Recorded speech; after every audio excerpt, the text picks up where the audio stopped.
ఇంకా అప్పుడే కాకినాడలో షూటింగ్ చేస్తున్నారు. కాకినాడ తీసుకెళ్ళి రిక్షా నేను రామ్ రహీంలో మీ రిక్షా తొక్కుతున్నాను. రిక్షా తొక్కాలిరా సైకిల్ రిక్షా.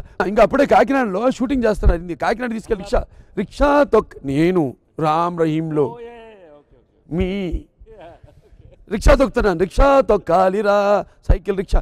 ఇంకా అప్పుడే కాకినాడలో షూటింగ్ చేస్తున్నారు. కాకినాడ తీసుకెళ్ళి రిక్షా నేను రామ్ రహీంలో మీ రిక్షా తొక్కుతున్నాను. రిక్షా తొక్కాలిరా సైకిల్ రిక్షా. మా అత్తగారు వాళ్ళ మేడం మీద చూస్తున్నాను నన్ను. అరే ఇంత ఎండల్లో ఎవడ సచ్చినోడు ప్రొడ్యూసరు, ఎవడో సచ్చినోడు డైరెక్టరు, ఇలా ఎండల్లో అందమైన మొహన్ ఎలా కందిపోతుందో, రామారావు లాగా ఉన్నాడు ఇతను, రామారావు అబ్బాయి అలాగే అచ్చం అలాగే ఉన్నాడు ఇదే అంటుంటే పుచ్చుకొని ఆవిడ ఏంటంటే మన అల్లుడు అయితే ఎంత బాగుంటుంది ఈ అబ్బాయిని, కరెక్ట్గా ఆ ఇంటి అల్లుడిని అయ్యాను. ఇప్పుడు అన్నయ్య హరికృష్ణ అన్నయ్య క్యారెక్టర్ లో ఒక తెలియని ఒక హ్యూమన్ ఉంది.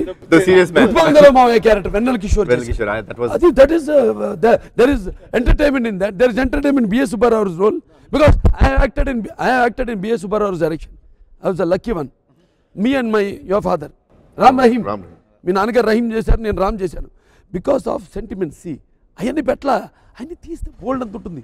అమ్మగారు ఒకే ఒకసారి అడిగారు నాన్నగారిని, అంటే తాతగారిని, మీ నాయనమ్మ ఒకే ఒకసారి అడిగింది ఆవిడ, ఏమండి మా తమ్ముడికి ఒక సినిమా చేద్దాం అనుకుంటున్నాడు, మన ఇద్దరు పిల్లలు పెట్టి హరికృష్ణని బాలయ్యని అంటే ఓకే అన్నారు. మరి 83 దాకా బయట సినిమాలో నేను ఒప్పుకోనివ్వలేదుగా. బట్ సెంటిమెంట్ వైఫ్ కాళేశ్వదాసి కరుణేశ్వ మంత్రి భోజేశు మాత శైనేశ్వరంబ రూపేచు లక్ష్మీ క్షమయా ధరిత్రి అంటారు. అన్నీ కలబోసిన ఒక మాతృమూర్తి బసవరామ తారకం గారు అమ్మగారు. నాన్నగారు అదృష్టం ఆవిడ. 13 మంది పిల్లలు మేము. ఆ అమ్మగారు రుణం కొంత గౌతమిపుత్ర శాతకర్ణి. ముందు అమ్మగారి పేరు వచ్చి తర్వాత టైటిల్స్తో కూడా బసవరామ తారకపుత్ర బాలకృష్ణ నందమూరి వెనక్కి తోసేసాం. అలాగే ఇవాళ మళ్ళీ నాన్నగారి రుణం. బట్ మీరు క్యాన్సర్ ఇన్స్టిట్యూట్ అంత కష్టపడతాం, దట్స్ అనదర్ రుణం బాబాయ్. Don't say that only that film, but as an institution you have been developing it. So that's another issue. But yeah అది కూడా చేశారు మీరు.